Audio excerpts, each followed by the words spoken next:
নমস্কাৰ বন্ধু বান্ধৱীসকল সকলোকে পুনৰবাৰ স্বাগতম জনাইছোঁ আজিৰ নতুন এটা ভিডিঅ'লৈ। আৰু আজিৰ ভিডিঅ'ত আপোনালোকক জনাব গৈ আছোঁ যি CM-AAAৰ পইচা দিয়াৰ কথা আছিলে, আপোনালোক কেতিয়ালৈ লাভ কৰিব এই পইচা আৰু কোনে কোনে লাভ কৰিব আৰু কোনে কোনে লাভ নকৰে, আৰু আপোনালোকে কেনেধৰণে গম পাব যে আপুনি চিলেক্ট হৈছে সেই আঁচনিটোৰ বাবে, আপোনালোকে কেনেধৰণে চাব পাৰিব সকলো ডিটেইলছ আজি আপোনালোকক এই ভিডিঅ'টোত জনাই আছোঁ। আৰু ভিডিঅ'টো শেষলৈকে চাব। আৰু বহুত ধৰণৰ ভিডিঅ' বনাই আছে যে ফাইনেল লিষ্ট আহি গৈছে বুলি, গতিকে মই আজি আপোনালোকক দেখাব বিচাৰিছোঁ যে ফাইনেল লিষ্ট আহিছেনে নাই সঁচাকৈ, যদি ফাইনেল লিষ্ট আহিছে কেনেধৰণে চাব পাৰিব আৰু আপোনাৰ নামটো তাত আছেনে নাই সবিশেষ সেইটো যিহেতু আপোনালোকক জনাবলৈ চেষ্টা কৰিছোঁ। যদি ভিডিঅ'টো চাই ভাল পায় এটা লাইক কৰিব আৰু লগৰবোৰৰ মাজত ভিডিঅ'টো শ্বেয়াৰ কৰিব যাতে সকলোৱে কথাখিনি গম পায় আৰু ধুনীয়াকৈ যাতে কামটো ধুনীয়াকৈ যাতে তেওঁৰ নাম আহিছেনে নাই ধুনীয়াকৈ চাই ল'ব পাৰে। তেনেহ'লে বলক আজিৰ ভিডিঅ'টো আমি আৰম্ভ কৰোঁ। পোনপ্ৰথমতে যদি মই আপোনালোকক ৱেবছাইটত দেখাব বিচাৰোঁ তেনেহ'লে আপোনালোকে ইয়াতে যদি চাই, ইয়াতে যদি আপোনালোকে মেইন ৱেবছাইটত যায় আৰু ডাছবৰ্ড দেখিছে, ডাছবৰ্ড 2.0 যদি ক্লিক কৰে তেনেহ'লে আপোনালোকে দেখা পাব, তেনেহ'লে আপোনালোকে ইয়াতে লিষ্টখন গোটেইখন দেখা পাব যে আপোনালোকে এইবাৰ কিমান মানুহে এপ্লাই কৰিছিল। ঠিক আছে, এপ্লিকেশ্যন ইয়াতে চাওক, ৰিজেক্টেড হৈছে কিন্তু 1,66,384 জন, মানে 86 জন। ঠিক আছে, ইয়াতে ৰিজেক্ট হৈছে আৰু ছাবমিট কৰিছিলে 1,09,682 জন। ঠিক আছে, ইয়াতে এপ্লাই কৰিছিল। ঠিক আছে, তাৰপৰা এতিয়া আপোনালোকে যদি চায় তেনেহ'লে ইয়াতে ডিষ্ট্ৰিক্ট ৱাইজ আপোনালোকে চাব পাৰিব যে কিমান পাৰ্চেণ্ট বা কিমান এপ্লিকেশ্যন ইয়াতে জমা কৰোৱা হৈছিলে বা এপ্লাই কৰিছিলে আৰু কোনটো ছেক্টৰত কিমানে এপ্লাই কৰিছিলে সকলোখিনি ডিটেইলছ কিন্তু ইয়াতে আপোনালোকে চাব পাৰিব। ঠিক আছে, আৰু তললৈ যদি স্ক্ৰল ডাউন কৰে তেনেহ'লে আপোনালোকে ছেক্টৰকেইটা ইয়াতে দেখা পাব, ইয়াতে কোনটো ছেক্টৰত কিমান মানুহ আছিলে ধুনীয়াকৈ আপোনালোকে ইয়াতে চাই ল'ব পাৰিব। এতিয়া কথাটো হ'ল যে মুখ্যমন্ত্ৰীয়ে যিহেতু কৈছে যে আপোনাৰ 7 তাৰিখৰ পৰা, অৰ্থাৎ 6 তাৰিখৰ পৰা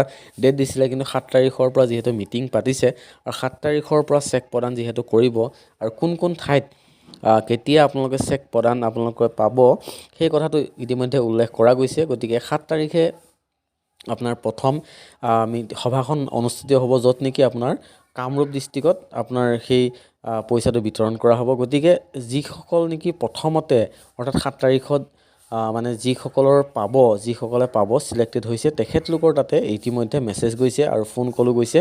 গতিকে তেখেতলোকৰ তাত যি মেছেজ গৈছে মই আপোনালোকক দেখাবলৈ চেষ্টা কৰিম কেনেধৰণে আপোনালোকে পাব। আৰু বহুতেই মানে চিন্তা কৰি আছে, বহুতেই মানে চাই আছে যে কেনেকৈনো ফাইনেল লিষ্টটো মানে চাব পাৰিম। এতিয়া আপোনালোকক ক'ব বিচাৰোঁ যে কোনো ধৰণৰ ফাইনেল লিষ্ট এতিয়ালৈ ডিক্লেয়াৰ কৰা নাই আৰু ফাইনেল লিষ্ট এতিয়ালৈ ওলোৱাও নাই। গতিকে আপোনালোকৰ তাত যদি আপোনালোকে চিলেক্টেড হৈছে তেনেহ'লে আপোনালোকৰ তালৈ ফোন আহিব, নহ'লে আপোনালোকৰ তাত মেছেজ আহিব। ঠিক আছে, হয়তো ফোন নাহিব পাৰে, কেতিয়াবা কিবা কাৰণত ফোন নাহিব পাৰে বা কেতিয়াবা ফোন আহিব পাৰে, হয়তো মেছেজো নাহিব পাৰে। গতিকে দুইটাৰ ভিতৰত এটা আহিব আৰু যোনটো আহে তেতিয়াই গম পাব যে আপোনালোকে চিলেক্টেড হৈছে, আৰু যদি আপোনালোকৰ নাহে তেনেহ'লে গম পাব যে আপোনালোকে ৰিজেক্ট হৈছে।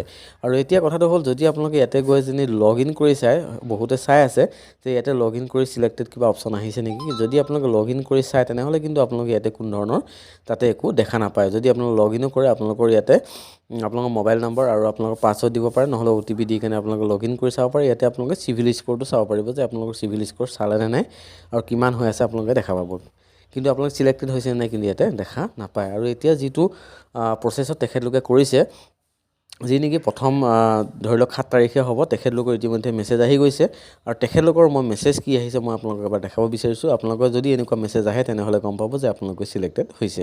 ঠিক আছে, এতিয়া যদি আপোনালোকে চিলেক্টেড হৈছে তেনেহ'লে চাওক, ইয়াতে মই আপোনালোকক দেখাই দিব বিচাৰিছোঁ, ইয়াতে JX, ইয়াতে চাওক JXASM.gov.s এনেধৰণে আপোনালোকৰ এটা মেছেজ আহিব, যিটো মেছেজত নেকি আপোনালোকৰ সম্পূৰ্ণ ডিটেইলছ আপোনালোকৰ লিখা থাকিব যে আপোনালোকে চিলেক্ট হৈছে নে নাই, কি হৈছে ধুনীয়াকৈ লিখা থাকিব। আৰু তললৈ যদি আপোনালোকে স্ক্ৰল ডাউন কৰে তেনেহ'লে ইয়াতে কিন্তু দেখা পাব, আপোনালোকৰ মই ভালদৰে দেখাই দিব বিচাৰিছোঁ, এই মেছেজটো এজনৰ আহি গৈছে, সেই মেছেজটো মই আপোনালোকক দেখাই দিব বিচাৰিছোঁ। এইটো হৈছে কামৰূপ ডিষ্ট্ৰিক্টৰ। ঠিক আছে, আৰু ইয়াতে লিখা আছে মুখ্যমন্ত্ৰী আত্মনিৰ্ভৰ অসম অভিযান 2.0ৰ অধীনত আৰ্থিক অনুদান লাভ কৰাৰ বাবে আপোনালৈ আন্তৰিক অভিনন্দন জ্ঞাপন কৰিলোঁ। এই আঁচনিয়ে অসমৰ যুৱ প্ৰজন্মক নিশ্চিতভাৱে নিজৰ ভৱিষ্যত নিৰ্মাণৰ সুযোগ প্ৰদান কৰিব। ঠিক আছে, এনেধৰণে লিখা আছে। আৰু ইয়াতে তললৈ যদি চাই তেনেহ'লে দেখা পাব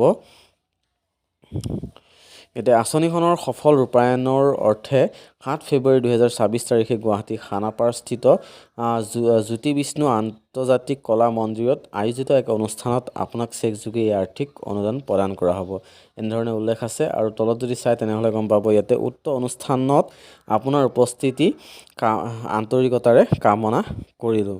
প্ৰীতি আৰু শুভেচ্ছাৰে ডক্টৰ হিমন্ত বিশ্ব শৰ্মা মুখ্যমন্ত্ৰী অসম এনেধৰণে লিখা থাকিব ঠিক আছে আৰু কেতিয়াবা হয়তো নেটৱৰ্ক ইছ্যুৰ কাৰণে আপোনাৰ তাত এই মেছেজটো নাযাব পাৰে হয়তো আপোনাৰ তেতিয়া ফোনো আহিব পাৰে ঠিক আছে যদি ফোন আহে তেনেহ'লেতো ভালেই কথা বা মেছেজ নহ'লে ফোন যিকোনো এটা আহিব আৰু কোনো ধৰণৰ ইয়াতে কিন্তু ফাইনেল লিষ্ট এতিয়ালৈ নাহে আৰু মানে নিদিয়ে আৰু নাহেও ঠিক আছে গতিকে আপোনালোকে ফাইনেল লিষ্ট চাই থাকিব দৰকাৰ নাই আৰু যদি আপোনাৰ তাত এনেকুৱা মেছেজ আহিছে তেনেহ'লে ভাল কথা আপোনালোকে চিলেক্টেড হৈছে আৰু আপোনালোকে পইচাটো পাব ঠিক আছে আৰু হয়তো মেছেজ আহিব নহ'লে আপোনাৰ ফোন আহিব ঠিক আছে আৰু আজি আপোনালোকক সম্পূৰ্ণ ডিটেইলছ দেখাই দিলোঁ বা বুজাই দিলোঁ যে আপোনালোকৰ কি আহিব বা ফাইনেল লিষ্টৰ কাৰণে আপোনালোকে কোনো ধৰণৰ চাৰ্চ কৰি থাকিবৰ কাৰণে দৰকাৰ নাই যদি মেছেজ আহিছে তেনেহ'লে আপোনালোকে চিলেক্টেড হৈছে ঠিক আছে আৰু আজিৰ ভিডিঅ'টো এইখিনি দেখালোঁ আৰু আজিৰ ভিডিঅ'টো যদি চাই ভাল পাইছে সকলোৰে মাজত ভিডিঅ'টো শ্বেয়াৰ কৰিব যাতে যোনসকলে নেকি ভাবি আছে যে মোৰ ফাইনেল লিষ্টত নাম আহিবনে নাই কেনেধৰণে চাব পাৰিম আজিৰ যাতে এই ভিডিঅ'টোৰ পৰা তেখেতৰো সহায় হয় গতিকে ভিডিঅ'টো সকলোৰে মাজত শ্বেয়াৰ কৰিব আৰু যদি ভিডিঅ'টো ভাল পাইছে এটা লাইক কৰিব একেবাৰে নাপাহৰিব